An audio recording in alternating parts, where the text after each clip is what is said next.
Hey, welcome back to Your Money, Your Life podcast, episode 179. It seems like this week flew by. Did this week flow by, or was it just me? It's probably because it was a shorter week for most. But before we get into the podcast, make sure you like, subscribe, 5-star rate, and review the podcast wherever you're listening, or if you're watching on YouTube, make sure you hit the notification bell so you know every time we drop a new episode. We'll dive right into the podcast and start with the market this week, which is starting to actually have a bit more going on than in prior times. So, new data just came out 8:30 a.m. Eastern this morning. Private sector job increases, as well as ADP data showing that jobs are still, the labor market is still really tight. There's still jobs out there. Private sector jobs increased by almost 500,000 in June. And this is payroll data released from ADP. It's the biggest monthly gain since July 2022. So it was more than double the consensus estimate. So there's a lot of things with this tight labor market, which just means that the Fed is going to have to continue to increase rates. So those expectations, we'll talk about the Fed's minutes, which releases their expectations for the economy and what they presumably are going to do with rates for the rest of the year. They're anticipating at least 2 more rate hikes.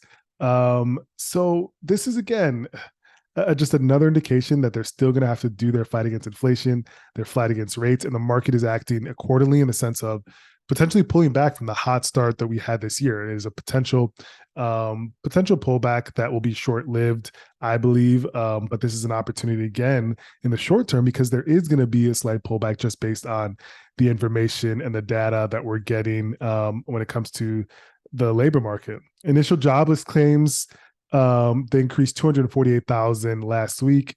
It was a little bit higher than the Dow Jones estimate, but it's still, based on the mandate, it's still a little bit high. So it's still a little bit low, I should say, excuse me. So this is another area that the Fed is going to be watching to get their data. And what is actually the Fed signaling right now, and that what is affecting the market? The Fed is signaling that interest rates are probably not done rising. The minutes released by the Federal Reserve for June say that most Fed officials, they're going to see it. They believe they're going to see at least 2 more rate. We're going to see 2 more rate increases coming later this year. Whether those hikes materialize, and we'll see if they do or how steep they are. But that's just kind of what's being signaled so far.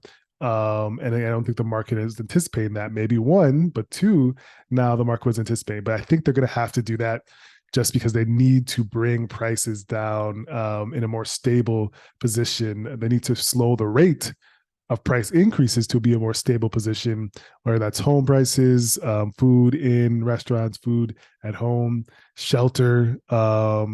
If you look here, the data for cars is going crazy in the first last quarter. So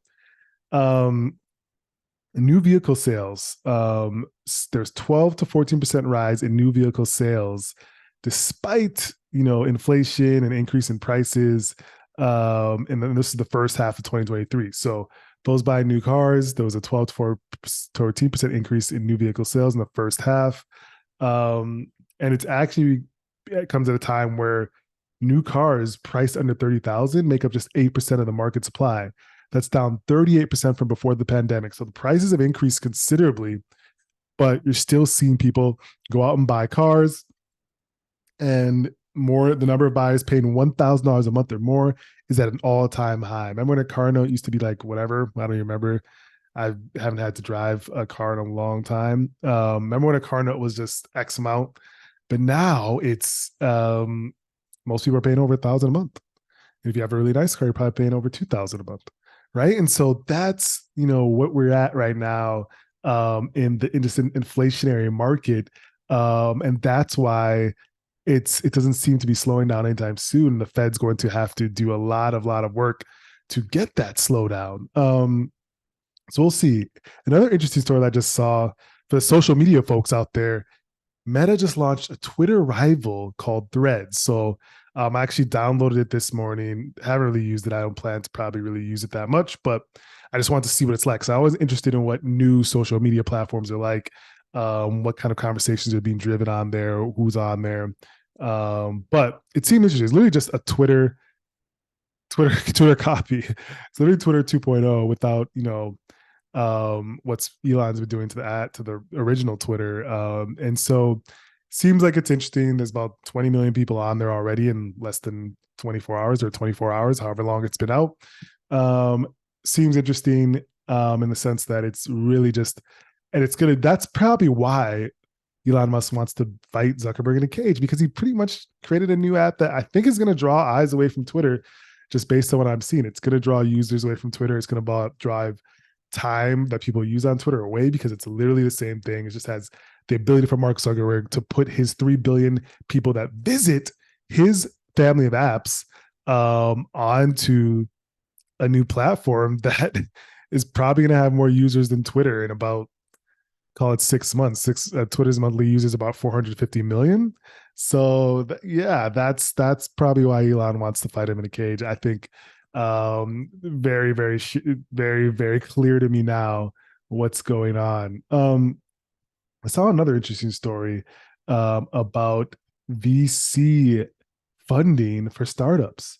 Remember when it was all the rage for everyone to invest everything because everyone was making money? Now just the people that are actually making money are still around. But venture capital funding supported by um, supported fewer startups in this U.S. last quarter, according to data from PitchBook. So VC funding, for those of you know, of course, is angels, funds, or just in general large funds of equity or of capital pulled together. They're investing in startups and giving startups, money to grow for exchange for a share of the business. And so investors backed about 3,000 deals last quarter, Q2, and this was down about a third from a year earlier. And they spent 40 billion, which is down by nearly half same time last year. This is the biggest drop.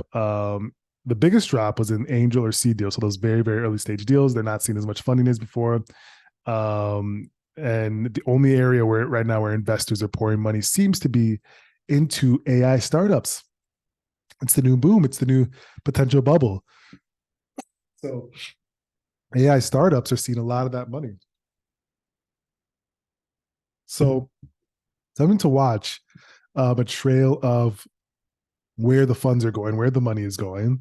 But I thought this was really interesting. And it plays with the theme of this year, to be honest, and what's going on. Even though if you look at the public markets, they've done really, really well. But it seems to me that people are shying away from the more risky stage of things. Not seems, it's very, very clear that that's happening. One company that's potentially talking an IPO, hope I'm pronouncing right, is Shein, which is the Chinese e-commerce giant, and they plan to go public. And they were valued recently at over 60 billion. They're in talks with the New York Stock Exchange and the Nasdaq. They have help from Goldman Sachs, Morgan Stanley, and JP Morgan Chase to do their book running for the IPO.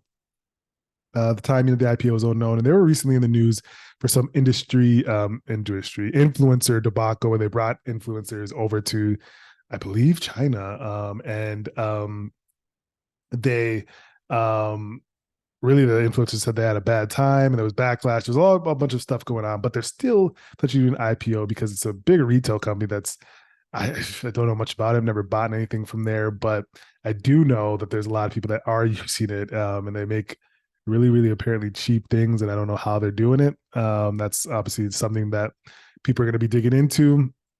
They want to go public, and so that's going to be something to watch. If it is a good public trip versus a good IPO versus not. And that's this is the story of I was talking about the Shein sponsored influencer chip. It backfired as consumers call out fast fashion's labor record. So this is like fast fashion, cheap fashion. It's very, contested how they're able to make these things. Um, and a lot of the TikTokers and the influencers they flew out were called out that the vacation, in quotes, that was a PR gimmick that glossed over alleged labor rights abuses. And so, yeah, that's another thing that people are very conscious of when they're buying or funding or doing anything with any sort of businesses. Where are we getting this from? Is this something that we really, really support, or is it something we don't support? Um, this is going to be interesting. I think people have to pay attention to this. A lawsuit was filed in San Francisco federal court, and it says OpenAI, company that made ChatGPT, stole data from the web to train its viral ChatGPT.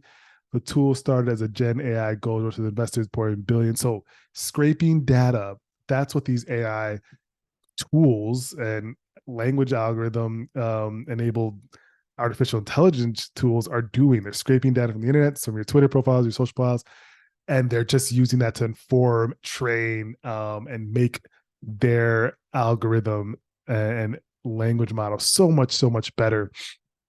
That's the thing where it's, a battle now is like the companies that are allowing them to scrape that. Are they actually allowing them? Or are they just doing it? Are the company, is it open source? Are the companies being compensated for that? Our users ourselves being compensated for our data? You pull our data together. Your data alone doesn't mean that much, of course. People always say, oh, they're scared of. So I heard a story. Someone didn't want to log into their email because they're afraid of like Google or something. Like Google doesn't care about you. Like what they care about collectively, these big tech companies in general just care about collectively the data that they can get and what can inform them about people's interactions, what they're doing, what they want to buy. So they don't just care just about you; they care about collective data as well. And yeah, when you say something, you'll see it pop up in your Instagram feed. I'm not that one that's scared of that or against that per se. I don't. If my life again, it could be a lot more simpler, easier, efficient, then I love the tech. I'm all for it. I'm all for it. If it be a more simpler, easier, efficient, you've got to be about the tech. That's my take on it. Let me know yours. As far as the data tech, what's going on? That's always something for us to discuss and keep in the back of our minds. Question of the day. I want to do a interesting one if we can find one that's really, really interesting, really, really new, really, really one we haven't done before. Um, there seems to be some good ones. I want to try this one. What kind of food truck? This is an interesting one. It's more niche, so is if you don't know it, actually, you may not. So, what kind of food truck run by Roy Choi is considered to have started the gourmet food truck trend? What kind of food truck run by Roy Choi is considered to be the gourmet food truck trend? No one's gonna know this one. I don't know this one. Korean Mexican fusion. Korean Mexican fusion is the food truck. Um, Interesting. Interestingly enough. And last time, in the roundtable, we talked about selling and helping gain that. I want to continue to do those stories where we really talk about ways we can help people learn a little bit more about entrepreneurship, learn a little bit more about their corporate world. I think those are incredibly powerful. I don't, I want to be able to share more help and more data, more information people freely. I do have a wealth of it, I believe, and we want to share that more freely. It's summer, it's getting hot. I hope everyone's long weekend was great. There's no sports. There's nothing to really, contain our mind, the content, things we receive. No sports right now, so we're gonna have to keep it really, really entertained and lively if we can. But for those that know this, we do this every week right here. Make sure you share with your friends and family. We will talk next week.